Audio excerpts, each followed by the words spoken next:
스님의 분신과도 같던 지팡이를 훔쳐간 붉은 매, 80세 노승의 마지막 충격 고백.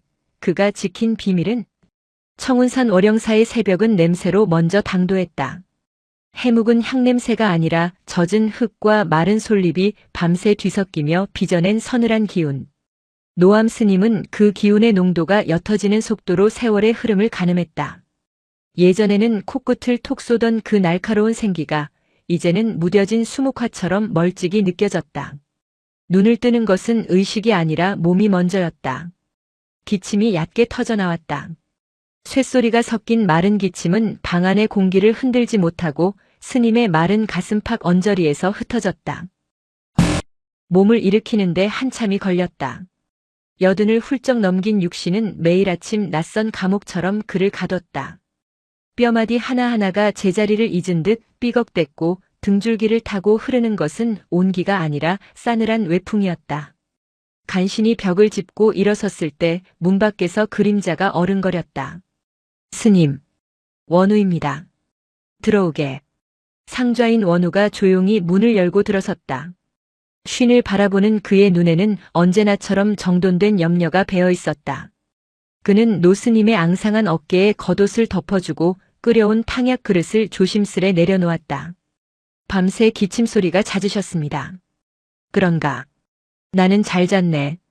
노암 스님은 탕약 그릇을 물끄러미 바라볼 뿐 손을 대지 않았다. 원우는 억지로 권하지 않고 대신 방 안의 서책을 정돈하고 촛불의 심지를 돋우었다. 스승의 고집을 그는 오래전에 체득했다. 바깥바람이 찹니다. 오늘 아침 예불은 나가야지. 노암 스님은 원우의 말을 잘랐다. 그의 목소리는 쇠약했지만 단호함은 늙지 않았다.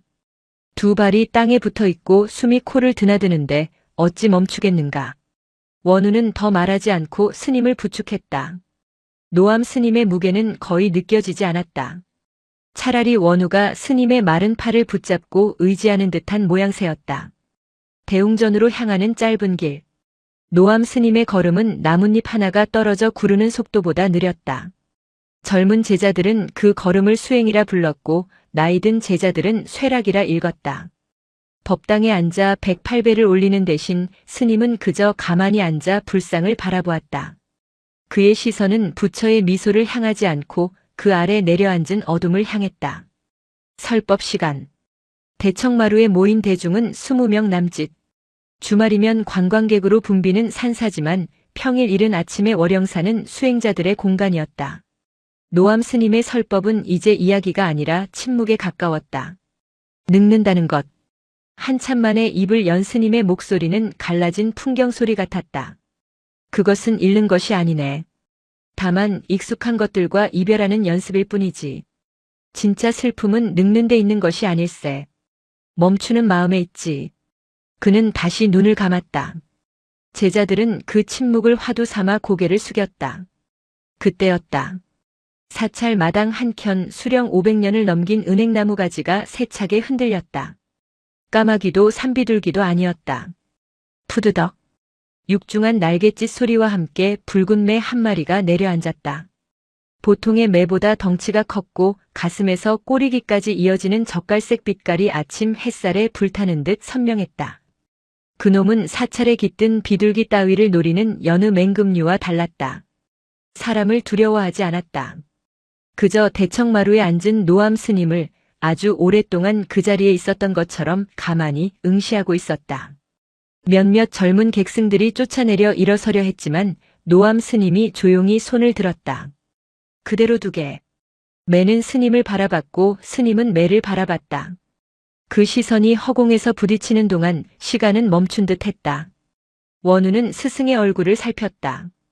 핏기 하나 없이 마른 그 얼굴에 아주 옅은 알 수 없는 미소가 번지고 있었다. 그것은 평소의 자애로운 미소와는 다른 무언가를 기다려온 자의 표정이었다. 멈추는 마음이 슬프지. 원우는 스승의 말을 되뇌었다. 스승의 시간은 멈춘 것이 아니라 어쩌면 어딘가를 향해 아주 느리게 그러나 분명하게 다시 흐르기 시작한 것일지도 몰랐다. 그 붉은 매는 그날 이후 매일 같은 시각, 같은 자리에 내려앉았다. 마치 잃어버린 약속을 챙기러 온 채권자처럼. 불안은 가장 어린 동자승의 입에서부터 시작되었다. 월영사에 온 지 석 달째인 도영은 아직 삭발한 머리가 어색한 소년이었다. 상좌 스님. 점에 꼭 죽은 사람 눈알 파먹게 생겼어요. 도영아. 부처님 앞에서 무슨 망발이냐?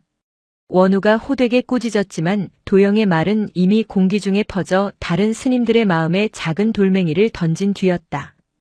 붉은 매는 이제 노암 스님의 곁 십보안까지 접근했다. 공양을 마치고 마당을 거닐 때도, 법당에서 좌선을 할 때도, 심지어 스님이 거처 요사체에서 툇마루에 걸터 앉을 때도 그놈은 가장 가까운 곳에서 스님을 지켜봤다. 그리고 마침내 일이 터졌다. 초파일을 며칠 앞둔 바람이 유난히 거센 날이었다. 노암 스님은 며칠 전부터 식사를 거의 하지 못했다.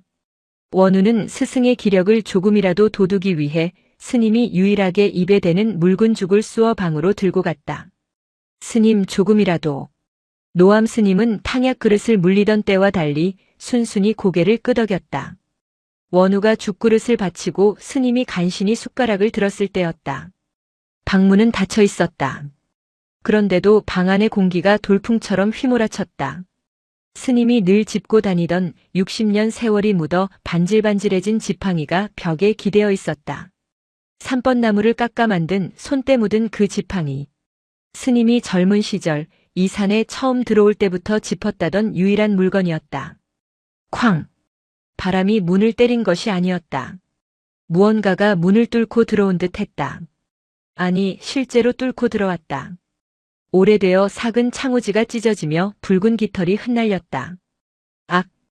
도영이었다면 비명을 질렀을 것이다. 원우는 그 자리에서 얼어붙었다. 붉은 매였다. 그놈은 노암 스님이나 죽그릇에는 눈길도 주지 않았다. 방 안을 한 바퀴 선회하며 일으킨 바람에 촛불이 꺼지고 방 안은 순식간에 어두워졌다. 그리고 그놈은 정확히 지팡이를 향해 날아들었다. 날카로운 발톱이 아니라 부리로. 마치 오랫동안 훈련받은 개가 주인의 물건을 물어 오듯 붉은 매는 스님의 지팡이 중간을 정확하게 부리로 낚아챘다. 스님! 원우가 소리치며 몸을 날렸지만 매는 이미 찢어진 창호지 구멍으로 빠져나가고 있었다. 원우는 쏟아진 죽그릇과 함께 엎어졌다. 멈춰라. 그건. 원우의 절규는 소용없었다. 지팡이를 문 붉은 매는 조금도 버거워 보이지 않았다. 그저 유연하게 하늘로 솟구쳤다. 묵직한 삼번나무 지팡이가 마치 가벼운 깃털처럼 매의 부리에 매달려 멀어져 갔다. 스님, 괜찮으십니까? 원우는 엎어진 채로 스승을 돌아보았다. 노암 스님은 쏟아진 죽이 옷자락을 적시는 것도 아랑곳하지 않고 그저 찢어진 창호지 구멍 너머로 지팡이를 물고 사라지는 붉은 점을 바라보고 있었다.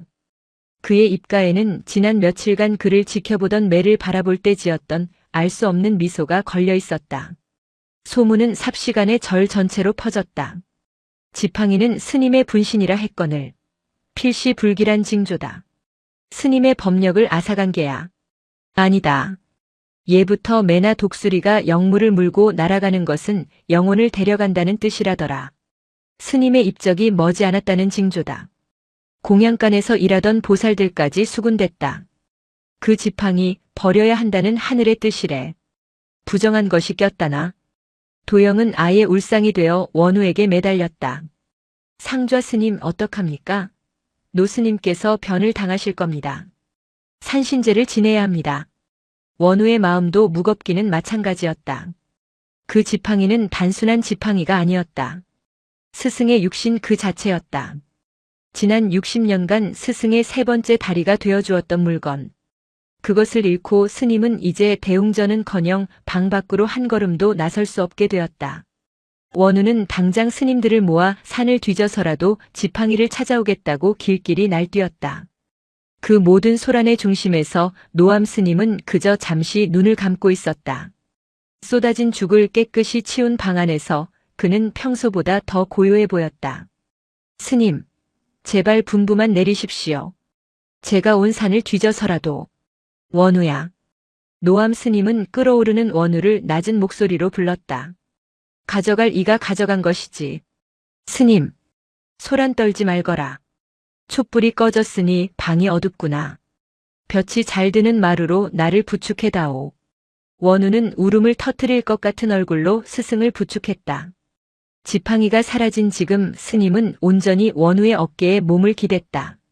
그 무게가 아침과는 달리 천근만근 무겁게 느껴졌다. 스님은 툇마루에 앉아 지팡이가 사라져간 서쪽 하늘을 하염없이 바라보았다. 그의 입은 미소를 짓고 있었지만 깊게 팬 눈가의 주름 사이로 아무도 모르게 뜨거운 눈물 한 줄기가 흘러내렸다. 원우는 보지 못했다. 스스로도 잊었다고 생각했던 50년 묵은 눈물이었다. 노암 스님은 그날 밤 50년 만에 처음으로 속가의 꿈을 꾸었다.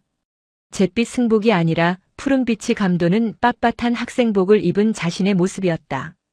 꿈속에서 그는 스물이 채 되지 않은 청년 서인태였다. 그는 월영사에 있지 않았다.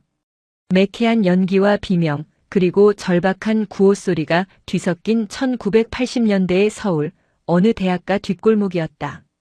인태야, 이쪽이야 빨리. 그를 부르는 목소리. 노암 스님은 꿈속에서도 그 목소리를 잊지 않았음에 절망했다. 수인. 그의 유일한 도반이자 그가 지켜주지 못한 약속. 수인은 그와 같은 학생이 아니었다. 절에서 자란 고아였지만 시대의 부름에 응답한다며 잿빛 옷을 벗고 거리로 나선 불꽃 같은 아이였다. 인태 노암는 그런 수인을 말리러 환속했다가 되려 시대의 소용돌이 한복판에 휘말린 참이었다. 이 지팡이라도 짚어. 다리가 그 모양인데 어딜 가겠다고. 수인이 어디선가 주워온 강목을 그에게 쥐어주었다. 시위대와 진압대의 충돌 속에서 인태는 다리를 심하게 다친 후였다. 너 먼저 가. 나는 틀렸어. 무슨 소리야? 같이 가기로 했잖아. 저 산 너머 내가 말한 그 절. 월영사던가. 거기서 같이 살자며. 그건 그때였다. 골목 양쪽에서 동시에 군합발 소리가 들려왔다. 하얀 헬멧의 무리가 방패를 앞세우고 골목을 메웠다. 독한 최루탄 가스가 폐부를 찔렀다. 수인아 가. 같이 가. 같이 살아야지. 수인은 다친 인태를 업으려 했다. 하지만 그 순간 수인의 등이 활처럼 휘었다. 악소리도 내지 못했다. 수인의 마른 등을 뚫고 나온 것은 시뻘건 화염이나 총구가 아니었다. 그저 곤봉이었다. 무자비하게 내리쳐진 폭력의 무게였다. 수인은 쓰러지면서도 인태의 손을 놓지 않았다. 그리고 인태가 쥐고 있던 그 강목. 수인은 마지막 힘을 다해 그것을 인태의 손에 꽉 쥐어주었다. 이거라도 짚고 살아. 인태야. 그리고 수인은 끌려갔다. 인태는 그 강목을 짚고 반대편 골목으로 절뚝이며 도망쳤다. 살아야 한다는 수인의 마지막 말을 지키기 위해서가 아니었다. 그저 무서워서, 죽음이 두려워서. 그는 도망쳤고 수인은 돌아오지 못했다. 인태는 그 길로 청운산 월영사로 도망쳐 다시 머리를 깎았다. 손에는 수인이 쥐어준 피 묻은 강목을 든 채였다. 그 강목이 지난 60년간 깎이고 다듬어져 노암 스님의 지팡이가 된 그 산번나무 지팡이의 본래 모습이었다. 수인아. 노암 스님은 식은땀에 흠뻑 젖어 잠에서 깨어났다. 새벽 예불을 알리는 목탁 소리가 고요하게 울리고 있었다. 그날 아침 노암 스님은 지팡이 없이 원우의 부축도 거절하고 홀로 마당으로 나섰다. 걸음은 어제보다 더 느렸고 위태로웠다. 금방이라도 쓰러질 듯 비틀거렸지만 그는 멈추지 않았다. 스님, 무리하시면. 원우가 달려나와 그를 붙잡으려 했다. 원우야. 노암 스님은 돌아보지 않고 말했다. 나는 한 번도 제대로 걸어본 적이 없구나. 예? 평생을 그놈이 쥐어준 목발에 기댄 채 한 발을 절며 살아왔다. 원우는 스승의 말을 이해할 수 없었다. 노암 스님은 대웅전이 아니라 사찰 뒤편으로 난 작은 오솔길로 향했다. 그 길은 스님이 주지가 된 후 너무 험하다는 이유로 폐쇄시킨 길이었다. 청운산의 정상 비로봉으로 향하는 가장 가파른 절벽길이었다. 스님, 거긴 길이 막혔습니다. 위험합니다. 도영을 비롯한 젊은 스님들까지 뛰어나와 스님을 말렸다. 지팡이를 잃은 노승, 불길한 징조, 그리고 스님의 알 수 없는 행동. 월영사는 팽팽한 긴장감에 휩싸였다. 노암 스님은 오솔길 입구에 선 낡은 금줄줄 앞에 섰다. 그리고는 천천히 두 손으로 그 금줄을 걷어냈다. 가야 할 때가 된 게야. 스님은 누구에게도 말하지 않고 혼자 산길을 오르기 시작했다. 지팡이도 없이 부축도 없이 한 걸음 한 걸음 마치 50년의 빚을 갚아나가듯 위태롭게. 저러다 큰일 나십니다. 상좌 스님 어서. 도영이 발을 동동 굴렀다. 원우는 스승의 뒷모습을 바라보았다. 비틀거리지만 이상하게도 지난 몇 년간 본 스승의 모습 중에 가장 단단해 보였다. 마치 보이지 않는 지팡이가 스님을 이끌고 있는 것 같았다. 아니다. 원우는 스님들을 제지했다. 따라가지 말자. 스님께서는 지금 우리와 함께 가시는 게 아니다. 원우는 직감했다. 스승은 지금 50년 전에 그 골목에서 미처 다 걷지 못한 길을 홀로 걷기 시작했다는 것을. 노암 스님의 앙상한 등이 가파른 산길의 이끼 속으로 사라졌다. 원우는 차마 발을 떼지 못하고 그 자리에 못 박힌 듯 서서 합장했다. 하늘 높은 곳에서 그 모든 것을 지켜보던 붉은 매가 낮고 길게 울었다. 그 울음소리는 슬픔이 아니라 길을 재촉하는 나팔 소리처럼 청운산 전체에 울려 퍼졌다. 길은 없었다. 사람의 발길이 끊긴 지 수십 년. 짐승들이나 다니는 가파른 사면은 이끼와 덤불로 뒤엉켜 한 걸음을 내딛는 것이 한 길을 파내는 것과 같았다.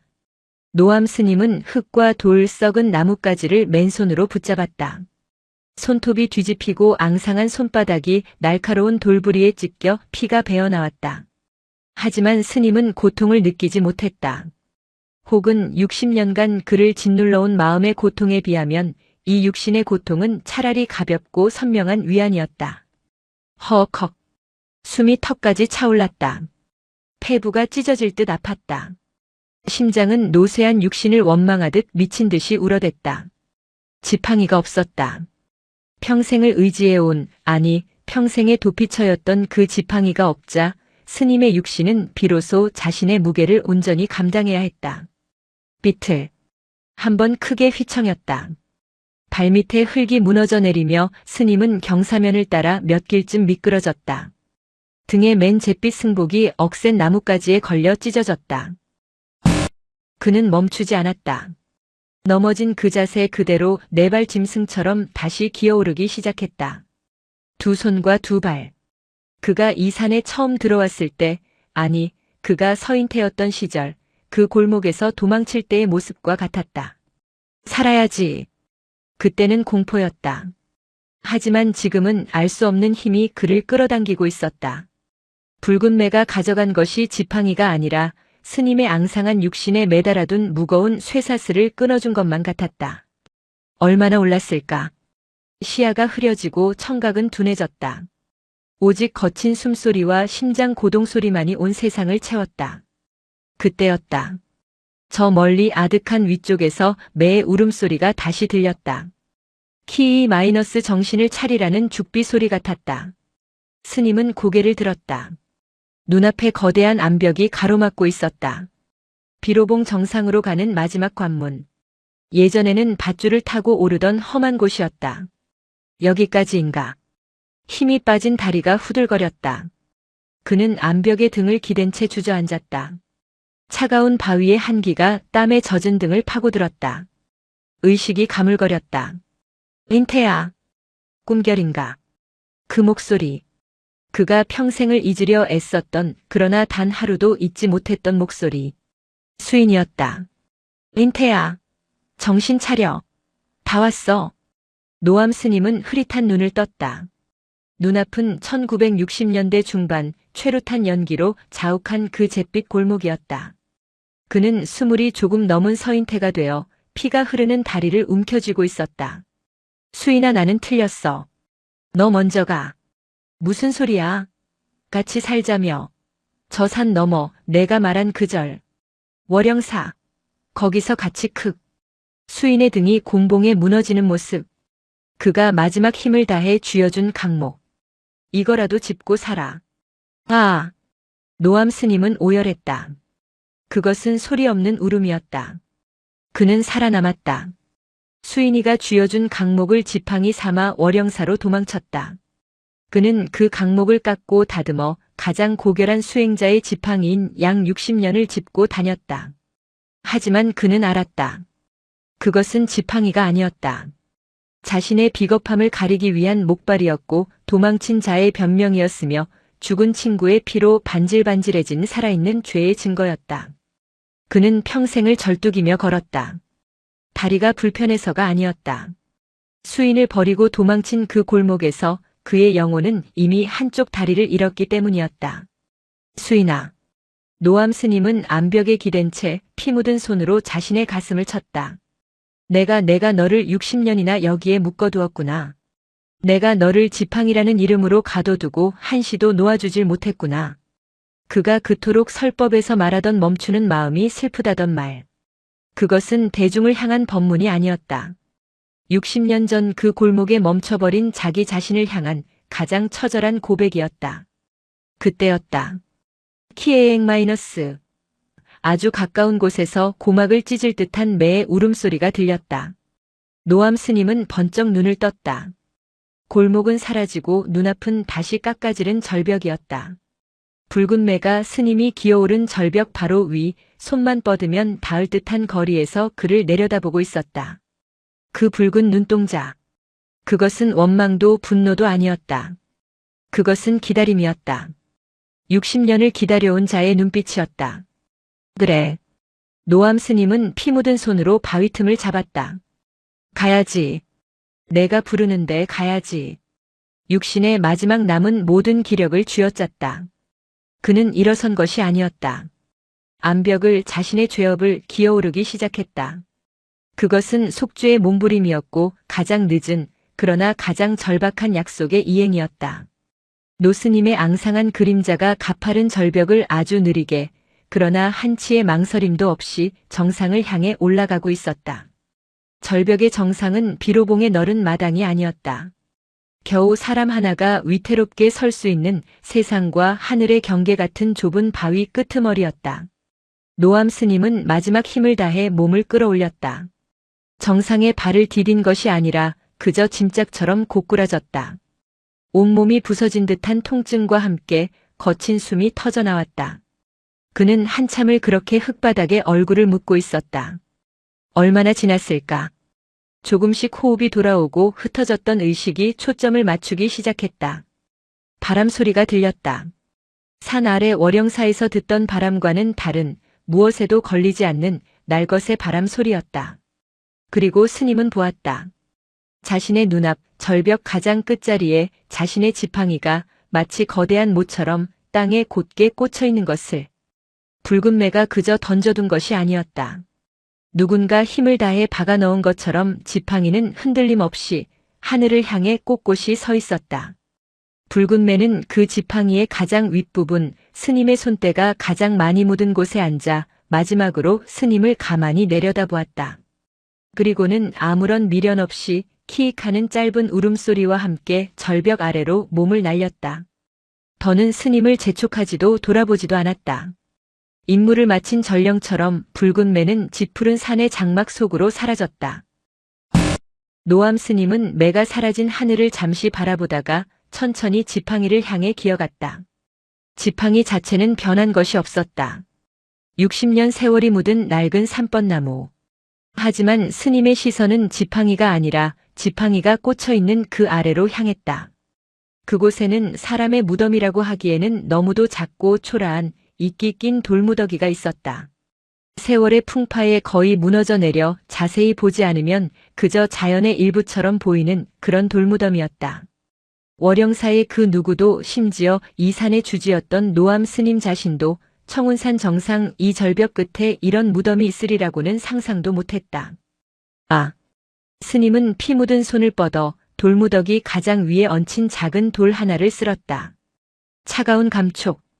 그리고 그 돌 아래 바람을 피할 수 있는 작은 틈새에 무언가가 사가가는 천에 감싸여 있었다. 손이 떨렸다. 그는 조심스럽게 그것을 꺼냈다. 천은 이미 사가 바스라졌고 그 안에서 나온 것은 녹이 슬어 형체를 알아보기 힘든 작은 금속 조각 하나였다. 노암 스님은 그것을 한참 동안 뒤집어 보았다. 그것은 1960년대 그와 수인 같은 학생들이 민주를 외치며 교복 안쪽에 몰래 달고 다녔던 작은 비둘기 모양의 배지배지였다. 수인이 유난히 아끼던 살아서 평화롭게 날자며 그에게도 하나 주었던 바로 그 배지였다. 수인아, 수인아. 오열이 터져나왔다. 목소리가 아니었다. 영혼이 토해내는 절규였다. 그는 이제 모든 것을 알았다. 수인은 그날 끌려간 뒤 여기서 죽은 것이 아니었다. 그의 짐작대로 모진 고문 끝에 차가운 시신이 되었을 것이다. 하지만 누군가가 그와 수인의 약속을 알던 혹은 수인의 마지막 유언을 들었던 누군가가 그 시신을 수습해 두 사람이 함께 살자고 약속했던 이 청운산 하늘과 가장 가까운 이곳에 몰래 묻어준 것이었다. 그 누군가는 지팡이의 원래 모습 강목이 그들의 약속이었음을 알지 못했다. 그저 이 돌무덤을 만들고 수인의 유품인 배지 하나를 남겨두었을 뿐. 60년. 수인은 이곳에서 홀로 월영사를 내려다보며 자신이 오기를 기다리고 있었다.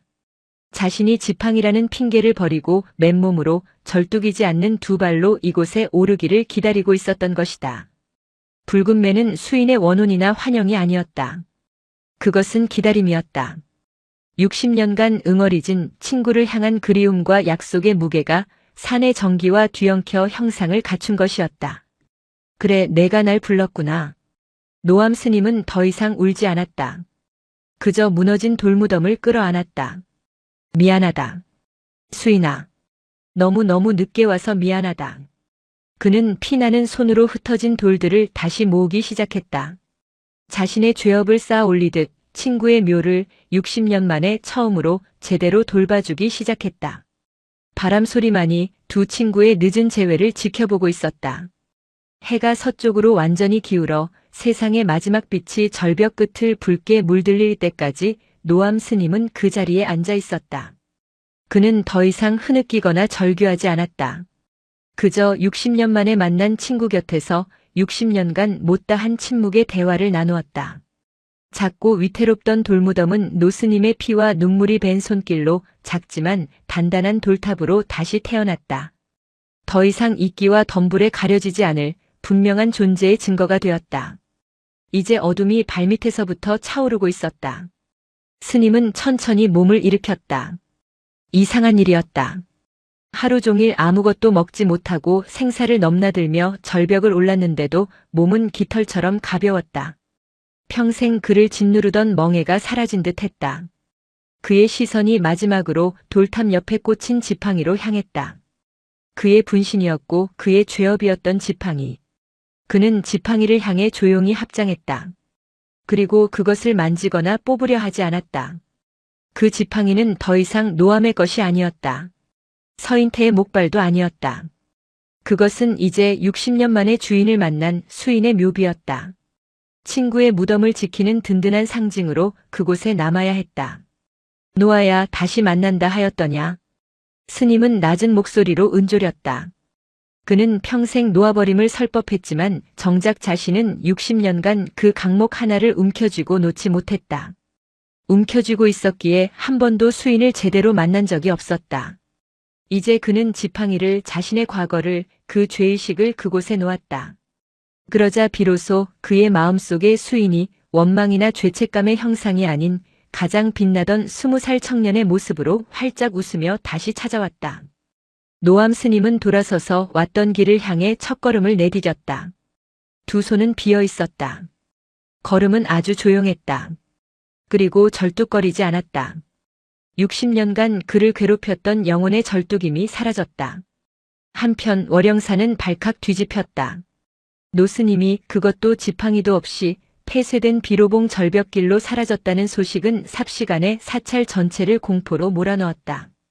상좌 스님, 이대로 두시면 안 됩니다. 낭떠러지에서 발이라도 헛디디셨으면 날은 이미 어두워졌습니다. 산짐승이라도 만나시면 어찌합니까? 도영을 비롯한 젊은 스님들이 울부짖었다. 원우는 애써 태어나려 했지만 하얗게 질린 얼굴과 사시나무 떨듯 떠는 손을 감추지 못했다. 그는 스승을 막지 못한 자신을 책망하며 모든 스님을 이끌고 횃불을 들고 산을 오르기 시작했다. 노 스님, 스님, 어디 계십니까? 노암 스님. 스님들의 애타는 외침이 어두운 청운산에 메아리 쳤다. 그들은 노암 스님이 향했던 그 가파른 절벽길 입구에 모여 있었다. 차마 험한 그 길을 횃불만 의지해 오르지는 못하고 입구에서 발만 동동 구르고 있었다. 그때였다. 어둠이 짙게 깔린 그 폐쇄된 오솔길 저편 덤불 속에서 무언가 부스럭거리는 소리가 났다. 모두가 숨을 죽였다. 원우는 횃불을 그쪽으로 바싹 갖다 대었다. 스님이십니까? 거기 누구 있습니까? 어둠 속에서 앙상한 잿빛 그림자가 천천히, 아주 천천히 걸어 나왔다. 승복은 찢어지고 온몸은 흙과 피투성이었지만 그것은 분명 노암 스님이었다. 스님, 노 스님. 원우와 도영이 절규하며 달려가 스님을 부축하려 했다. 하지만 스님은 조용히 손을 들어 그들을 제지했다. 그는 굳건히 두 발로 서 있었다. 모두가 할 말을 잃었다. 그들의 눈에 들어온 것은 피투성이의 노승이 아니라 지금껏 본 적 없는 가장 완결된 모습의 노암이었다. 원우의 시선이 스님의 빈 두 손과 평생 한 몸처럼 지니던 지팡이가 사라진 그 허전한 자리에 머물렀다. 스님 지팡이는 어디에? 원우는 차마 말을 잇지 못했다. 그것을 잃어버리셨느냐고 무슨 변을 당하셨느냐고 묻지 못했다. 노암 스님은 흙먼지로 범벅이 된 얼굴 위로 아주 옅은 미소를 지었다. 그것은 매를 바라보던 그 알 수 없는 미소가 아니었다. 모든 빚을 다 갚은 자의 가장 평화롭고 자유로운 미소였다. 두고 왔네.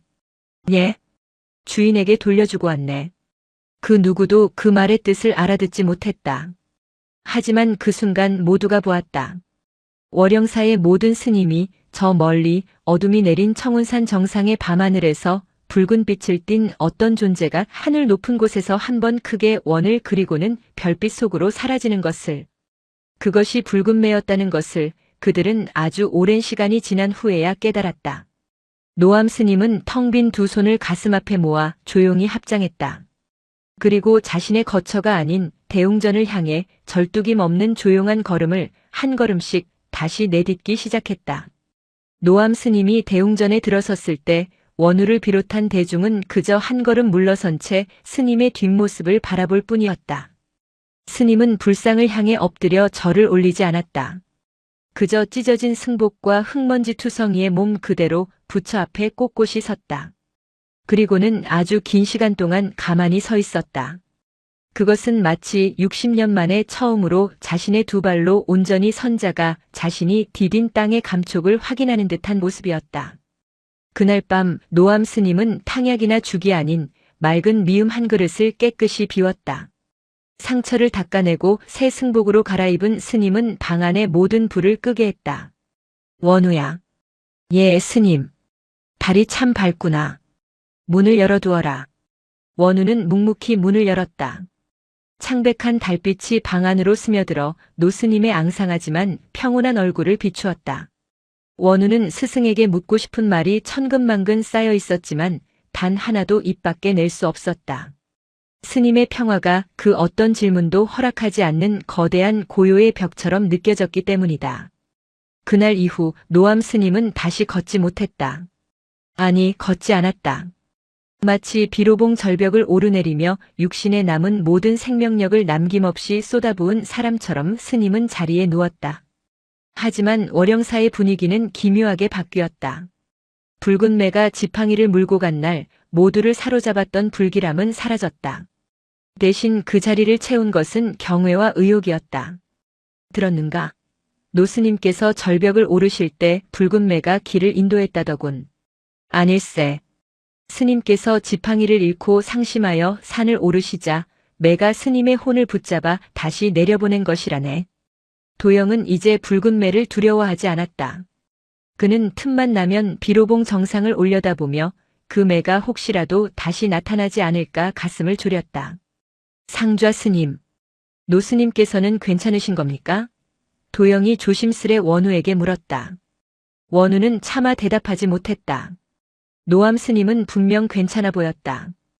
평생을 스님 곁에서 봐왔지만 지금처럼 평온한 얼굴은 처음이었다. 모든 짐을 내려놓은 자의 얼굴.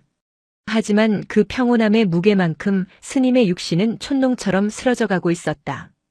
기침 소리는 잦아들었지만 호흡은 종잇장처럼 옅어졌다. 무엇을 보신 것입니까? 원우의 마음속에서는 폭풍이 일었다. 평생을 모신 스승이다. 스승의 모든 것을 안다고 자부했다. 스승의 얕은 기침 소리 하나, 손끝의 미세한 떨림 하나에도 그 뜻을 헤아리려 노력했다. 하지만 지금 스승은 완전히 낯선 사람이 되어버렸다. 지팡이와 함께 60년의 세월과 자신이 알던 노암 스님의 모습까지 모두 비로봉 정상에 두고 온 듯했다. 그 낯설미 원우를 견딜 수 없게 만들었다. 이해할 수 없는 평화. 그것은 원우에게 남겨진 가장 무거운 화두였다. 며칠이 지난 금은밤이었다. 모두가 잠든 시각 원우는 노암 스님의 방을 찾았다. 스님은 잠들지 않고 열린 문틈으로 스며드는 밤바람을 맞고 있었다. 스님, 원우입니다. 스님께서 잃어버리신 것이 아니라 돌려주러 가셨다는 것을 압니다. 하지만 스님, 저는 스님의 상좌입니다. 스님께서 평생을 짊어지셨던 그 짐을 이제는 제가 나누어져야 하지 않겠습니까? 노암 스님은 천천히 눈을 떴다. 달빛이 사라진 어둠 속에서 스님의 눈동자만이 희미하게 빛났다. 원우야. 예, 스님. 너는 내가 평생을 절뚝이며 걸었다는 것을 알고 있었느냐? 원우는 숨이 멎는 듯 했다. 스님은 다리가 불편하지 않았다. 적어도 육신은. 하지만 원우는 알고 있었다. 스님의 걸음이, 그 완벽한 가르침이 언제나 어딘가 한 구석, 차가운 심연을 애써 외면하고 있다는 것을 알고 있었습니다. 허허허. 노암 스님은 옅은 웃음을 터뜨렸다. 그래. 너는 내 상좌가 맞구나. 스님은 앙상한 손을 뻗어 원우의 손을 잡았다. 얼음장처럼 차가웠지만 그 힘은 굳건했다. 나는 이제야 두 발로 섰다. 헌데 이미 땅이 멀구나. 스님, 가보거라. 예? 내일 아침 날이 밝는 대로 가보거라. 내가 두고 온 것을 내 눈으로 직접 보거라. 그것이 내가 너에게 물려줄 수 있는 유일한 가르침이다. 가서 나의 죄를, 나의 구원을 내가 직접 확인하거라. 노암 스님의 손이 힘없이 떨어졌다. 스님은 다시 눈을 감았다. 원우는 스승의 차가운 손을 부여잡고 어둠 속에서 흐느끼는 대신 단단한 결심을 세웠다. 스승은 상좌에게 자신이 걸어온 길을 그대로 걸어 그 고통과 해방을 직접 목도하라는 가장 잔인하고도 자비로운 마지막 명을 내린 것이었다. 이튿날 새벽 원우는 예불에 참석하지 않았다. 그는 법복 대신 질긴 무명옷으로 갈아입고 등반을 준비했다.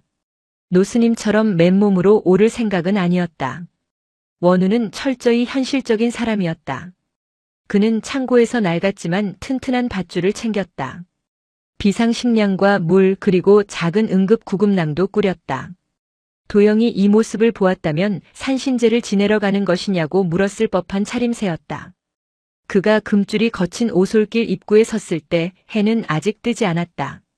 어둠과 새벽의 경계에서 원우는 스승이 맨몸으로 이 길을 올랐다는 사실을 다시금 떠올렸다.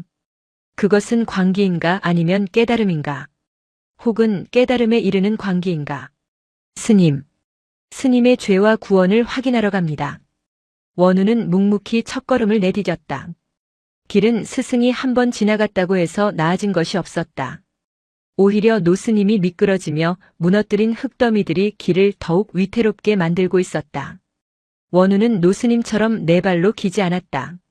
그는 훈련받은 산악인처럼 발 디딜 곳과 손으로 잡을 곳을 침착하게 찾아내며 올랐다. 하지만 속도는 노스님보다 더뎠다. 이상하다. 그는 생각했다. 스님께서는 어떻게 이곳을 오르셨는가? 중간중간 도저히 사람의 힘으로는 오를 수 없을 것 같은 젖은 이끼 바위가 나타났다. 원우는 밧줄을 나무 뿌리에 걸고서야 간신히 그 구간을 통과했다. 하지만 노스님이 기어오른 흔적은 그 바위를 마치 손톱으로 파내듯 기어코 넘어간 것을 보여주고 있었다. 바위 곳곳에 스승의 말라붙은 핏자국이 점점이 박혀 있었다. 원우는 그 핏자국을 볼 때마다 가슴을 도려내는 듯한 통증을 느꼈다. 이것은 구도의 길이 아니었다. 속죄의 길이었다. 60년간 골마 터진 상처를 제 몸의 피로 다시 씻어내는 처절한 의식이었다. 허컥. 마침내 마지막 암벽. 노스님이 환영을 보았던 그 거대한 바위 앞에 섰을 때 원우는 온몸이 땀과 흙으로 뒤범벅이 되어 있었다. 그는 밧줄을 풀었다. 이곳만큼은 스승이 느꼈을 절망과 마주해야 했다.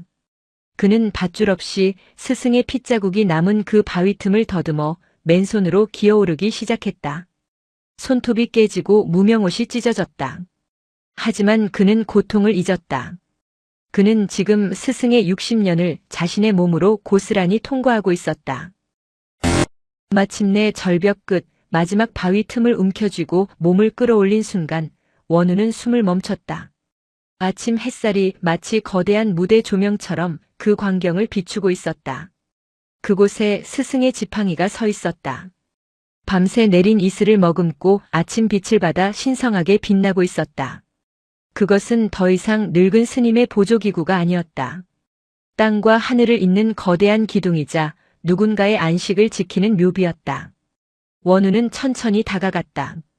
지팡이가 꽂힌 그 아래 노스님의 피 묻은 손길로 다시 쌓아 올려진 단단한 돌무덤. 그는 스승의 법문에서 한 번도 느껴보지 못한 압도적인 무게의 설법을 온몸으로 듣고 있었다. 그리고 그는 돌무덤 위에 노스님이 조심스레 올려둔 녹슨 비둘기 배지를 보았다. 원우는 그것을 집어들었다. 차가운 금속의 감촉. 그는 그것이 무엇인지 단번에 알았다. 그의 속가 아버지가 젊은 시절의 유품이라며 몰래 간직하던 것과 똑같은 모양이었다. 민주화의 상징. 자유를 갈망하던 시대의 아픈 훈장. 아! 원우는 그 자리에 주저앉았다. 모든 것이 한순간에 하나의 그림으로 맞춰졌다. 스승의 낯선 청년 시절. 스승의 평생의 절뚝임. 스승이 멈추는 마음이라고 불렀던 그것. 그리고 스승이 평생을 외면했던 바로 이곳. 스님, 이것이 스님의 죄였고 이것이 스님의 구원이었군요. 원우는 지팡이를 잡지 않았다. 돌무덤을 어루만지지도 않았다. 그저 자신의 스승이 평생을 걸어 도달한 그 경지 앞에서 상자로서 가장 깊은 존경을 담아 삼배를 올렸다. 그의 등 뒤로 청운산의 바람이 60년 묵은 이야기를 실어 나르며 그의 땀을 식혀주고 있었다. 원우는 해가 중천에 떴을 때에야 산을 내려왔다. 그의 걸음은 무거웠지만 마음은 이상하게도 맑았다. 스승이 남긴 화두를 풀었기 때문이 아니었다. 스승의 고통을, 그 실체를 자신의 두 눈으로 확인했기 때문이었다. 그는 노스님의 방으로 곧장 가지 않았다. 그는 월영사의 가장 깊숙한 곳, 주지 스님 외에는 아무도 들어가지 않는 장경각의 지하서고로 향했다. 노스님은 며칠 전 그에게 사찰의 기록을 모두 맡긴다고 했었다. 그때는 그저 주지직의 인수인계라 생각했다. 하지만 아니었다. 스님은 원우에게 자신이 묻어둔 또 다른 진실을 찾아내라는 마지막 열쇠를 넘긴 것이었다. 지하 서고는 곰팡내와 묵은 종이 냄새로 가득했다. 원우는 등불을 켜고 먼지 쌓인 기록물들 사이를 뒤지기 시작했다. 그가 찾고자 하는 것은 불경이나 선에 대한 기록이 아니었다. 60년 전, 그는 그 시기의 월영사 사지, 재정 기록, 출입 명부 등 가장 세속적이고 가장 현실적인 기록들을 찾아냈다. 그의 손이 떨렸다. 먼지를 털어낸 낡은 명부. 불기 2504년 1960년 불기 2505년 1961년 그는 손가락으로 한 줄 한 줄 짚어가며 서인태라는 이름을 찾았다. 불기 2508년 1964년 3월 12일. 서인태. 제입산. 그리고 그의 법명, 노암이 붉은 먹물로 작게 쓰여 있었다. 원우는 숨을 죽이고 그 전후의 기록을 살폈다. 하지만 수인이라는 이름은 어디에도 없었다. 출가한 이의 이름이라면 당연히 기록에 있어야 했다. 속가의 이름으로 머물렀다 해도 객승명부나 시주명부에라도 흔적이 있어야 했다. 하지만 없었다. 수인이라는 존재는 월영사의 공식적인 기록에서 완벽하게 지워져 있었다. 어째서? 원우의 심장이 차갑게 식어갔다. 스승의 가장 친한 도반. 스승의 평생의 빛. 그런 존재가 어째서 이 절에는 한 줄의 기록도 없는가. 그는 방향을 틀었다. 재정기록부. 두꺼운 한지 묶음을 넘기던 원우의 손이 한 지점에서 우뚝 멈췄다. 불기 2508년 4월. 유력 인사 시주. 금일봉 -1금 500만 환. 시주자 박 의원. 원우는 박 의원이라는 이름을 똑똑히 기억했다. 지역의 향토사를 정리하며 수없이 보았던 이름. 그 시기 가장 강력한 힘을 가졌던 여당의 실세. 그리고 민주화 시위를 가장 가혹하게 탄압했던 인물 중 하나. 500만 환. 당시 월영사의 1년치 예산과 맞먹는 어마어마한 돈이었다. 노스님이 절에 다시 들어온 지 불과 한 달 뒤였다. 원우는 손에 든 기록부를 거의 떨어뜨릴 뻔했다. 퍼즐 조각이 원하지 않는 끔찍한 그림으로 완성되고 있었다. 수인은 절에서 자란 고아였다. 인태 노암는 그나마 속가에 기댈 곳이 있었다. 그 골목에서 수인은 끌려갔고 인태는 도망쳤다. 인태는 월영사로 숨어들었다. 하지만 그 시대의 서슬 퍼런 권력이 시위 주동자 중 하나였던 그를 가만히 놔두었을 리 없다. 박 의원이 월영사의 거액을 시주했다. 그리고 서인태는 노암이 되어 세상으로부터 완벽하게 잊혔다. 60년간 단 한 번도 산문 밖을 나가지 않았다. 이것은 거래였다. 월영사는 정치권력의 돈을 받고 시대의 아픔을 외면하는 대가로 서인태라는 청년의 도피처가 되어주었다. 아니, 그를 노암이라는 이름의 감옥에 가두었다. 월영사는 노스님을 지켜준 것이 아니었다. 월영사는 노스님을 그리고 그 시대의 진실을 깊은 산속에 유폐시켰던 것이다. 아! 원우는 차가운 서고 바닥에 주저앉아 낮은 신음을 토해냈다. 자신이 평생을 바쳐 수행한 이 고요한 산사가 실은 부정한 권력과 침묵으로 맺어진 거대한 그림자 위에 세워져 있었다. 비로봉의 그 돌무덤은 노스님 개인의 죄가 아니었다. 그것은 이 월영사 전체의 죄였다. 원우는 먼지투성이의 기록부를 들고 망연자실한 걸음으로 서고를 나왔다. 햇살이 눈부시게 쏟아지는 월영사의 마당이 그날따라 거대한 위선처럼 느껴졌다. 그는 스승의 방으로 향했다. 모든 것을 물어야 했다. 이것이 사실이냐고. 스님은 이 모든 것을 알고도 60년을 침묵했느냐고. 그가 노스님의 거처에 다다랐을 때 방문은 닫혀 있었고 안에서는 낯선 목소리가 들려오고 있었다. 여자였다. 마르고 갈라졌지만 힘이 있는 목소리. 그만하면 됐네. 노암. 자네 60년 묵은 똥고집을 이제야 꺾었는가. 원우는 흠칫 놀라 문 앞에서 멈춰섰다. 감히 노암 스님에게, 그것도 입적을 앞둔 노스님에게 자네라고 부르며 똥고집이라 말할 수 있는 사람. 허허, 묘법 스님. 오셨구려. 노스님의 옅은 기침소리와 함께 미약하지만 반가움이 깃든 목소리가 들렸다. 묘법 스님? 원우는 그 이름을 알았다. 청운산 반대편 월영사와는 달리 찾는 이 하나 없는 자우남의 늙은 비구니. 노암 스님과 유일하게 도반이라 부를 수 있는 그분 역시 90에 가까운 살아있는 역사였다. 그녀는 1년에 한두 번 노스님을 찾았지만 그때마다 대중 앞에 나서지 않고 노스님과 독대만 하고 사라지곤 했다. 원우가 문 밖에서 망설이고 있을 때 안에서 다시 묘법 스님의 목소리가 들렸다. 밖에 상좌가 와 있네. 숨소리가 꼭 죽을 짐을 진 사람 같구먼. 들어오라고 하게. 원우는 깜짝 놀랐다. 노스님이 조용히 말했다. 원우야, 들어오너라. 원우는 조심스레 문을 열었다. 방 안에는 노암 스님과 마주 앉은 비군이라고는 믿기지 않을 만큼 형형한 눈빛의 노파가 있었다. 그녀의 얼굴은 세월의 지도처럼 깊은 주름으로 가득했지만 그 눈빛만큼은 시퍼렇게 살아있었다.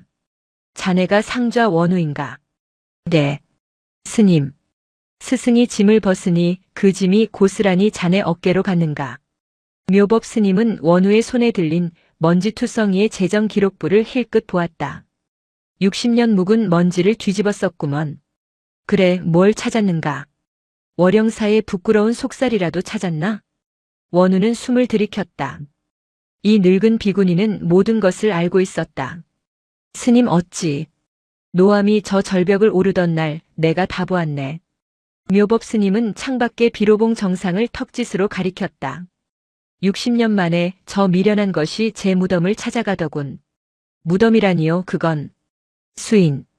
그 아이 무덤 말일세. 묘법 스님은 무심하게 말했다. 그 이름. 노암 스님조차 입에 담지 못했던 그 이름을 너무도 아무렇지 않게. 원우는 그 자리에 얼어붙었다. 노암 스님은 그저 눈을 감고 두 사람의 대화를 묵묵히 듣고 있었다. 스님께서 수인 스님을 아십니까? 원우의 목소리가 떨렸다. 알다마다. 묘법 스님의 눈이 아득한 과거로 향했다. 그 아이가 월영사에 처음 왔을 때 나도 간 머리를 깎은 행자였지. 노암 저 녀석보다도 더 영특하고 불심이 깊었어. 하지만 시대가 그 아이를 절에 가만두지 않았지. 그럼 비로봉의 그 무덤은? 그래. 묘법 스님이 원우의 말을 잘랐다. 그녀의 목소리에는 60년의 세월로도 다 사귀지 못한 날카로운 슬픔이 배어 있었다. 그 골목에서 끌려간 뒤 반죽음이 되어 버려진 그 아이를 수습한 것이 바로 나다. 아무도 그 시신을 거두려 하지 않았지. 월영사의 주지조차 박 의원 그자가 두려워 절에서 키운 자식의 시신을 외면했어. 원우의 손에 들린 기록부가 이제는 천근만근의 무게로 그를 짓눌렀다. 노암 스님은 침묵으로 죄를 지었고 월영사는 부정한 돈을 받고 그 죄를 방조했다. 그리고 이 늙은 비구니는 홀로 그 모든 진실을 감당했다. 묘법 스님은 말을 이었다. 나는 그 아이를 업고 아무도 모르게 그 아이가 늘 오르고 싶어하던 저 비로봉 절벽으로 올랐다. 그리고 그 아이가 입버릇처럼 말하던 인태 노암과 함께 살고 싶다던 그 자리에 내 손으로 직접 묻어주었지.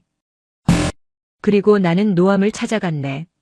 도망쳐 숨어들어 죄책감에 반쯤 미쳐있던 저 미련한 녀석에게 말했지. 수인이는 죽었다. 내가 그 아이가 원하던 곳에 묻어주었다. 그러니 너는 살아라. 너는 내가 한 약속을 지키며 수인이의 목까지 살아내라. 그렇게 말했네. 묘법 스님은 눈을 감은 노암 스님을 바라보았다. 그것은 원망이 아니었다. 평생의 짐을 함께 나눠진 유일한 도반을 향한 깊은 연민이었다. 하지만 저 녀석은 살아내는 대신 스스로를 지팡이라는 감옥에 가둬버렸지. 60년을 말이야. 그리고 월영사는 그 비겁한 침묵을 높은 수행이라 포장하며 저놈을 살아있는 부처로 만들었지. 묘법 스님은 원우를 똑바로 바라보았다. 그 형형한 눈빛이 원우의 영혼을 꿰뚫는 듯 했다. 상좌. 이제 알겠는가? 붉은 매가 물고 간 것은 늙은 스님의 지팡이가 아니야. 그것은 월영사가 60년간 숨겨왔던 진실의 뚜껑이었네. 이제 노암은 떠날 걸세. 그 뚜껑을 열었으니 그 빚을 다 갚았으니. 묘법 스님은 자리에서 일어섰다. 문제는 남은 자들일세. 자네는 어찌하겠는가, 원우. 그 뚜껑이 열린 월영사에서 스승의 평화로운 입정만을 지켜볼 텐가, 아니면 그 아래에 감춰져 있던 그 끔찍한 진실을 감당해낼 텐가. 묘법 스님은 그 말을 끝으로 쇠약한 노승이 눕지 않은 방에 어울리지 않는 꼿꼿한 걸음으로 방을 나섰다. 그녀는 원우에게 눈길 한 번 더 주지 않았다. 마치 그 질문은 원우의 대답을 듣기 위한 것이 아니라 그가 평생을 짊어져야 할 화두를 던져주기 위한 의식과도 같았다. 방 안에는 침묵이 내려앉았다. 아니, 침묵이 아니었다. 노암 스님의 옅고 고른 숨소리만이 방 안의 공기를 가늘게 흔들고 있었다. 스님은 이 모든 대화를 들었음에도 혹은 이 모든 대화를 예견했음에도 여전히 눈을 감고 있었다.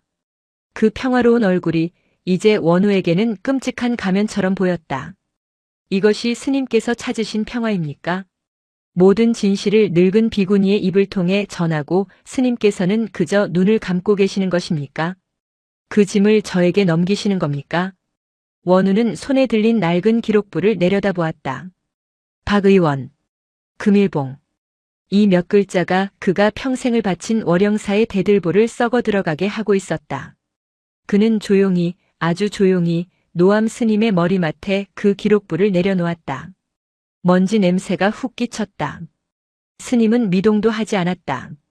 원우는 도망치듯 방을 나왔다. 그는 스승을 간호할 수도 그 방에서 함께 숨을 쉴 수도 없었다. 그가 나온 마당은 여느 때와 다름없이 고요했다. 하지만 원우의 눈에는 모든 것이 달라 보였다. 저 대웅전. 60년 전 그 금일봉으로 새로 칠한 단청.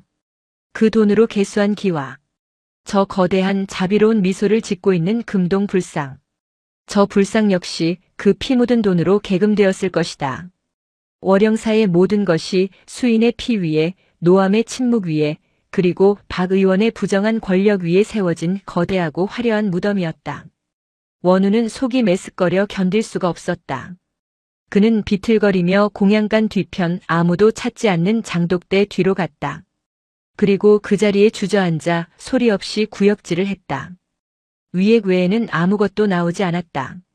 평생을 진리라 믿고 삼켰던 것들이 그의 안에서 이토록 격렬하게 거부 반응을 일으키고 있었다. 상좌 스님. 그때 도영의 맑은 목소리가 들려왔다. 원우는 차마 고개를 들지 못했다. 저 맑은 눈의 아이에게 이 썩어 문드러진 절의 민낯을 어찌 설명할 것인가. 상좌 스님. 어디 안 좋으십니까? 얼굴이 흑빛이십니다. 도영이 걱정스러운 얼굴로 다가와 원우의 등을 쓸어주려 했다. 만지지 마라. 원우는 자신도 모르게 날카로운 비명을 내질렀다. 도영의 손이 허공에서 굳었다. 스님. 나는 괜찮다.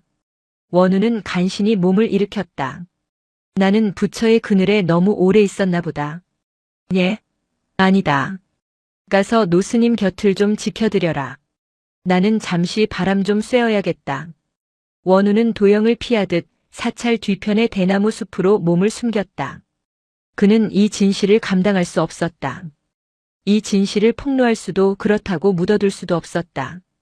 그는 스승의 비겁함을 경멸했지만 정작 자신도 똑같은 비겁함의 그늘 속으로 도망치고 있었다. 바람이 대숲을 울리는 소리가 마치 수많은 원혼들의 울부짖음처럼 원우의 귓가를 어지럽혔다. 그날 오후 월영사는 다시 한번 술렁였다. 산문 아래에서 사찰의 승합차가 아닌 검은색 세단 2대가 먼지를 일으키며 올라왔다. 사찰의 공양주 보살이 이 산중에 어울리지 않는 양복 차림의 사내들을 보고는 놀라 원우를 찾았다. 상좌 스님, 손님들이신지 아니면. 원우가 대숲에서 나왔을 때 그들은 이미 대웅전 앞마당에 서 있었다. 4명의 남자와 1명의 여자. 그들은 사찰의 풍경을 감상하러 온 것이 아니었다. 그들의 눈빛은 날카로웠고 손에는 서류 가방이 들려 있었다. 그들 중 연장자로 보이는 이가 원우를 발견하고는 가벼운 목례 대신 정중하게 합장을 했다. 실례합니다. 이곳의 주지 스님 혹은 그에 준하는 분을 뵙고자 합니다. 제가 상좌 원우입니다. 노스님께서는 지금 와병 중이십니다. 무슨 일로? 남자는 자신의 신분을 밝히는 대신 명함 하나를 조심스레 내밀었다. 원우는 무의식 중에 그것을 받아들었다. 명함에는 아무런 직함도 로고도 없었다. 그저 진실과 화해를 위한 과거사위원회 연구위원 김영준이라는 글자만 박혀 있었다. 원우의 심장이 차가운 돌덩이처럼 바닥으로 떨어졌다. 진실과 화해. 묘법 스님이 던지고 간 그 끔찍한 화두가 현실의 형상이 되어 그의 눈앞에 서 있었다. 저희는 비공식적인 방문입니다. 김위원이라는 자가 나직하게 말했다. 주변에 다른 스님들이 없는 것을 확인한 후에야 그는 본론을 꺼냈다. 저희는 1960년대 민주화 운동과 관련된 비공식적인 희생자들의 기록을 추적하고 있습니다. 이 청운산 자락에 혹은 이 월영사에 그 시기에 묻힌 분이 있다는 제보를 받았습니다. 원우의 호흡이 가빠졌다. 제보라니. 묘법 스님인가? 아니면 물론 수십 년 전의 일입니다. 하지만 저희는 이 사찰에 당시의 기록이 남아있을 가능성을 확인하고자 합니다. 특히 박형배 의원과 관련된 기록이 있다면. 박형배. 그 이름이었다. 박 의원의 전부. 원우는 이제 그들이 노리고 있는 것이 무엇인지 정확히 알았다. 노스님의 머리맡에 놓아둔 바로 그 낡은 기록부. 월영사는 그런 세속의 기록을 보관하지 않습니다. 원우의 입에서 그가 상상하지도 못했던 차가운 거짓말이 흘러나왔다. 스스로도 놀랄 만큼 단호하고 평온한 목소리였다. 그는 스승의 침묵을, 월영사의 비겁함을 단 몇 초 만에 그대로 답습하고 있었다. 김희원은 원우의 얼굴을 잠시 빤히 쳐다보았다.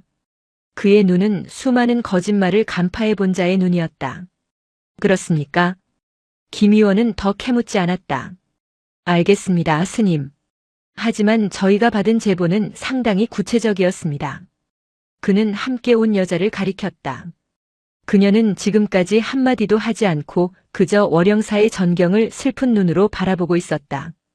저분은 이곳에서 돌아가셨다는 수인님의 여동생 되십니다. 원우는 거대한 망치로 머리를 맞은 듯한 충격을 받았다. 수인에게 가족이, 여동생이 있었다. 절에서 자란 고아라던 묘법 스님의 말은 무엇인가? 아닙니다. 김희원이 원우의 혼란을 읽은 듯 낮게 정정했다. 절에서 자란 것은 맞습니다. 부모님을 일찍 여의고 두 분이 함께 절에 맡겨졌다가 여동생분은 다른 곳으로 입양을 가고 수인님만 이곳에 남으셨던 겁니다. 그 늙은 여인이 원우를 향해 천천히 고개를 돌렸다. 그녀의 눈은 비로봉 절벽 위에서 만났던 그 붉은 매의 눈을 닮아 있었다. 평생의 그리움과 기다림으로 붉게 타들어간 눈. 제 오라버니 수인이. 그녀가 입을 열었다. 목소리는 쇳물처럼 갈라져 있었다. 여기에 있다 들었습니다. 이 절 어딘가에 잠들어 있다고요. 원우는 아무 말도 할 수 없었다. 그는 고개를 돌려 저 멀리 아무도 모르는 비로봉 절벽 정상을 바라보았다. 그곳에 스승의 지팡이가 묘비처럼 꽂혀 있는 그 초라한 돌무덤을. 그는 이제 선택의 벼랑 끝에 몰렸다. 스승의 평화로운 입적, 월영사의 명예, 그리고 60년 만에 오라버니의 흔적을 찾아온 저 늙은 여인의 절규. 그 모든 것이 그의 어깨 위에서 무게를 가늠하고 있었다. 오늘은 날이 너무 저물었으니 원우는 간신히 목소리를 쥐어짰다. 객사의 방을 마련해 드리겠습니다. 노스님의 병환이 위중하여 제가 지금 당장 경황이 없습니다. 그것은 대답이 아니라 시간을 버는 구차한 변명이었다. 김희원과 수인의 여동생은 그의 의도를 알았지만 묵묵히 고개를 끄덕였다. 그들은 60년을 기다린 사람들이었다. 하룻밤을 더 기다리지 못할 이유가 없었다. 원우는 도영에게 손님들의 안내를 맡기고 도망치듯 다시 노스님의 방으로 향했다. 그의 머릿속은 뒤엉킨 실타래 같았다. 어떻게 해야 하는가? 스님, 이제 어찌해야 합니까? 당신이 만든 이 빚을 왜 저와 이 월영사가 아니 왜 이 여인이 져야 합니까? 그는 분노에 차 있었다. 자신을 이 끔찍한 선택의 벼랑으로 내몬 스승에게, 그리고 그 스승의 침묵을 방조한 이절에게. 그가 스승의 방문을 거칠게 열어젖혔을 때 방은 비어 있었다. 아침까지만 해도, 아니 불과 1시간 전까지만 해도 숨소리조차 가냘프게 내쉬며 죽음을 기다리던 노스님. 그가 사라졌다. 가지런히 개켜진 이불 위는 아직 스님의 온기가 채 가시지 않은 듯 했다. 그리고 원우가 스님의 머리맡에 두었던 그 낡고 두꺼운 재정 기록부가 펼쳐진 채로 방 한가운데에 놓여 있었다. 불기 2508년 4월. 박형배 의원. 금일봉 500만 환. 그 페이지가 마치 스님의 유언처럼 방 한가운데를 차지하고 있었다. 스님, 노스님. 원우의 절규가 사찰에 울려 퍼졌다. 도영이 객사에서 놀라 뛰어왔다. 다른 스님들도 공양간과 선방에서 뛰쳐나왔다. 무슨 일이냐? 상좌 스님. 노스님께서 사라지셨다. 월영사는 삽시간에 아수라장이 되었다. 지팡이도 없이 부축할 사람도 없이 죽음을 앞둔 노승이 어디로 사라질 수 있단 말인가? 혹시 또 비로봉으로. 도영이 울먹이며 말했다. 아니다. 원우는 직감했다. 스님은 비로봉에 가지 않았다. 그곳은 스님의 빚을 청산한 곳. 스님이 향할 곳은 빚을 청산한 자가 아니라 새로운 빚을 고백할 자가 가야 할 곳이었다. 대웅전. 원우는 대웅전을 향해 뛰기 시작했다. 스님들이 그 뒤를 따랐다. 객사에 머물던 김위원과 늙은 여인도 이 심상치 않은 소란에 방에서 나와 그들을 뒤따랐다. 대웅전의 문은 활짝 열려 있었다. 저녁 예불 시간도 아닌데 법당 안의 모든 촛불이 대낮처럼 환하게 켜져 있었다. 그리고 그 한가운데 수십 년간 이 절의 주지였으나 한 번도 그 중심에 앉은 적이 없던 거대한 금동 불상의 정면. 목탁을 치는 자리도 방석이 놓인 자리도 아닌 차가운 마룻바닥 한가운데 노암 스님이 가부좌를 틀고 앉아 있었다. 아니, 가부좌의 형상을 한 채 미동도 하지 않았다. 그것은 입적이었다. 스님은 마지막 남은 모든 기력을 끌어모아 스스로 이 법당까지 걸어와 자신이 평생을 모신 그러나 평생을 외면했던 그 부처의 앞에서 스스로의 죽음을 집행한 것이었다. 스님 노스님 원우가 무너져 내리듯 그 앞에 다가갔다. 스님의 얼굴은 방에 누워있을 때보다 더 평화로워 보였다. 모든 것을 마친 자의 완전한 고요. 그리고 원우는 보았다. 스님의 앙상한 두 손이 가슴 앞에 합장한 것이 아니라 그의 무릎 위에 그 낡은 재정 기록부를, 그 박형배의 이름이 적힌 페이지를 활짝 펼쳐 부처를 향해 그리고 세상을 향해 바치고 있는 것을. 그것은 참회였다. 그것은 고백이었다. 그것은 스님이 이 월영사에 남기는 가장 잔인하고도 가장 자비로운 마지막 설법이었다. 나는 이 죄 위에서 평생을 수행했다. 이것이 나의 진실이다. 이것이 월영사의 진실이다. 김위원과 수인의 여동생이 그 광경을 법당 문 입구에 서서 숨죽인 채 모두 지켜보고 있었다. 법당 안의 시간은 얼어붙었다. 수십 개의 촛불이 일렁이며 죽은 노승의 굳은 얼굴과 그가 무릎 위에 받쳐든 낡은 장부의 글씨에 살아있는 듯한 그림자를 드리웠다. 그것은 입적이 아니었다. 그것은 한 수행자가 자신의 육신을 제물로 바쳐 완성한 가장 끔찍하고도 명백한 증거물이었다. 스님 노스님. 원우는 무너진 채 스승의 시신을 향해 기어가듯 다가갔다. 그는 스승의 손에서 그 장부를 빼앗아 덮어버리고 싶었다. 이 참혹한 진실을, 이 월영사의 치부를 저 이방인들의 시선 앞에서 가리고 싶었다. 자신이 평생을 존경했던 스승의 마지막이 이런 끔찍한 고발의 현장이 되게 하고 싶지 않았다. 손이 떨렸다. 그가 장부를 향해 손을 뻗었을 때 그의 손등 위로 다른 손이 겹쳐졌다. 원우가 고개를 들었다. 수인의 여동생. 이른을 넘긴 늙은 여인이 어느새 그의 곁에 와 그의 손을 막아서고 있었다. 그녀는 원우를 보지 않았다. 그녀의 시선은 오직 노스님이 펼쳐든 그 장부의 한 줄 박형배라는 이름에 고정되어 있었다. 그녀는 울지 않았다. 원망의 소리를 지르지도 않았다. 그저 60년의 세월이 송두리째 무너져 내린 사람의 텅 빈 눈으로 그 글자를 바라볼 뿐이었다. 그녀의 마른 입술이 공기처럼 희미하게 달싹였다. 돈. 500만 환. 내 오라비 목숨값이 500만 환. 그녀의 목소리는 법당의 그 누구에게도 들리지 않았다. 오직 그 앞에 엎드린 원우의 귓속에만 날카로운 비수처럼 파고들었다. 원우는 그제야 깨달았다.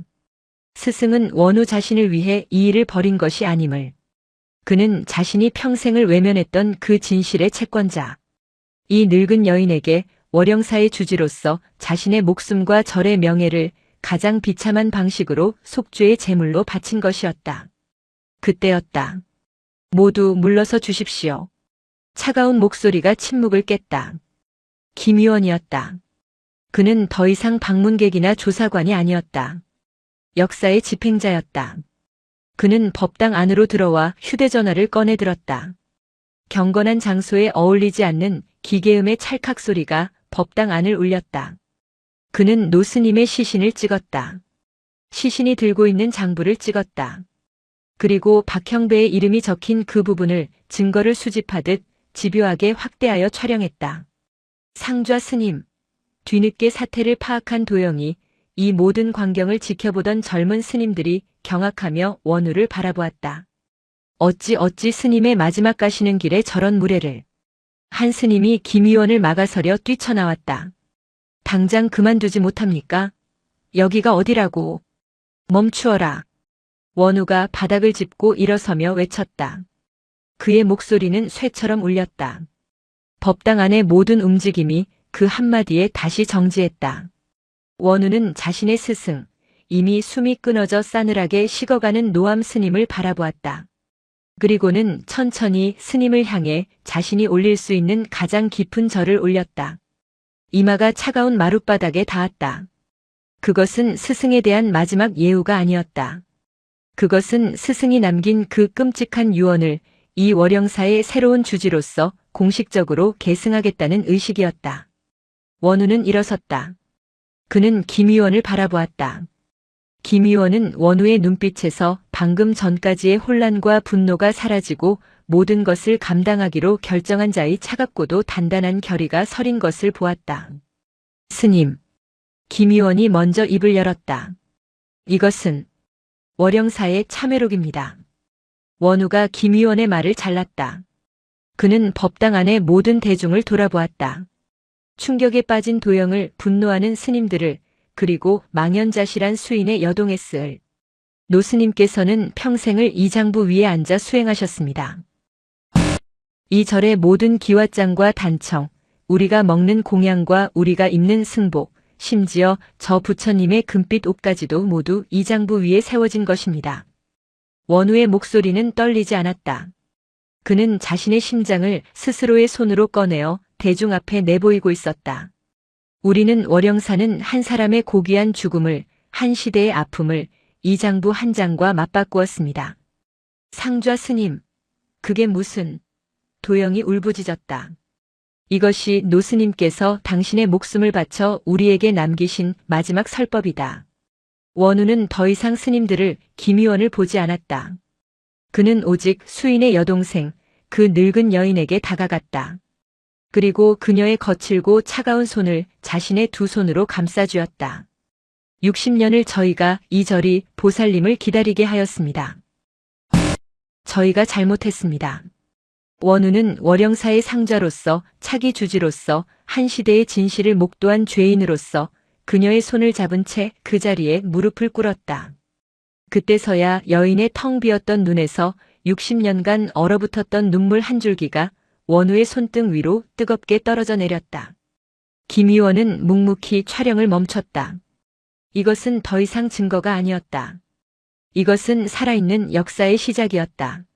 노암 스님의 답이식은 월영사 역사상 가장 기이하고도 조용한 장례였다.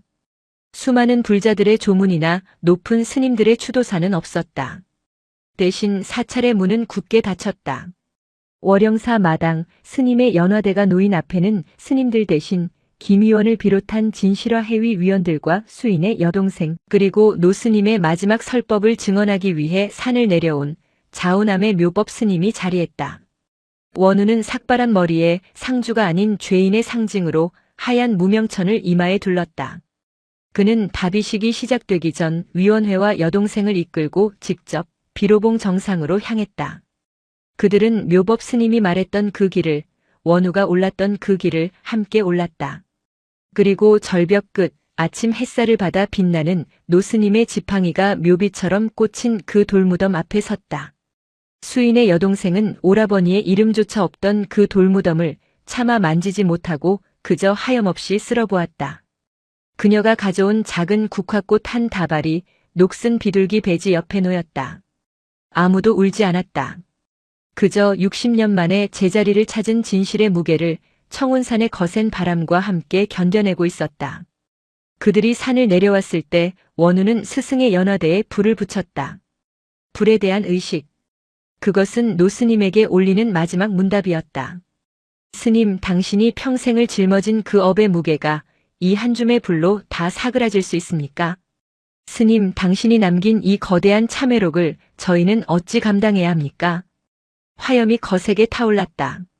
그 불길 속에서 원우는 자신이 평생을 존경했던 스승의 모습과 자신이 평생을 경멸해야 할 스승의 죄업을 동시에 태우고 있었다. 스님의 육신이 재가 되어갈 무렵 김위원이 원우에게 다가왔다. 월영사는 어떻게 됩니까? 원우는 타오르는 불을 바라보며 대답했다. 월영사는 저희가 받은 그 부정한 돈으로 세워진 모든 것을 사회에 환원할 것입니다. 스님. 그리고 이 절은 불자들을 위한 수행 도량이 아니라 이 땅의 아픈 역사를 기억하고 희생된 영혼들을 위로하는 작은 추모의 공간으로 남을 것입니다. 도영이 그 말을 듣고 원우의 곁에 와 조용히 섰다. 그의 눈은 더 이상 혼란스럽지 않았다. 그는 자신의 새로운 스승이 가장 고통스러운 길을 가장 정직하게 걷기 시작했음을 깨달았다. 제가 완전히 사그라들고 그들은 스님의 사리를 수습했다. 수십 년의 수행에도 불구하고 사리는 단 한 과도 나오지 않았다. 그저 수처럼 검게 타버린 작은 뼈 조각들 뿐이었다. 스님들은 탄식했지만 원우와 묘법 스님은 오히려 담담했다. 노암 스님은 자신의 모든 것을 저 비로봉 절벽에 그리고 법당 마루에 남김없이 쏟아내고 완전한 빈손으로 떠난 것이었다. 원우는 그 검은 재와 뼈를 수인의 여동생에게 돌려주었다. 스님께서 평생을 참회하며 모시고자 했던 분입니다. 보살님께서 거두어 주십시오. 여인은 말없이 그것을 받아 자신이 가져온 작은 함에 오라버니의 유품인 녹슨 배지와 함께 담았다. 그렇게 노암과 수인은 60년의 세월을 돌아 하나의 함 속에서 비로소 함께하게 되었다. 모든 이가 떠난 늦은 오후 원우는 홀로 대웅전 마루에 앉았다. 노스님이 입적했던 바로 그 자리. 스승의 체온은 사라졌지만 그가 남긴 결의는 마룻바닥의 차가운 냉기처럼 선명하게 남아있었다. 원우는 조용히 하늘을 올려다보았다. 그때였다. 그가 잊고 있었던 이야기의 시작. 하늘 아주 높은 곳에서 점 하나가 보였다. 붉은 매였다. 그놈은 지팡이를 물고 갔던 그날처럼 월영사의 하늘을 크게, 아주 크게 한 바퀴 선회했다. 그것은 불길한 징조도 영혼을 데려가는 사자도 아니었다. 그것은 60년간 멈춰있던 시간이 마침내 다시 흐르기 시작했음을 알리는 자유로운 비상이었다. 붉은 매는 더 이상 이 절에 미련이 없다는 듯 청운산의 노을 속으로 한 점의 붉은 빛이 되어 사라졌다. 원우는 그 모습을 오래도록 지켜보았다. 그리고 아주 낮은 목소리로 은조렸다. 기억은 사라지지 않는다. 단지 모양만 바뀌어 곁에 머문다. 그는 눈을 감았다. 고요한 절 마당으로 바람소리만이 마치 새로운 시작을 알리는 듯 조용히 불어오고 있었다. 영상이 마음에 드셨다면 구독과 좋아요, 댓글 부탁드립니다. 부탁드립니다. 부탁드립니다. 부탁드립니다. 부탁드립니다. 부탁드립니다.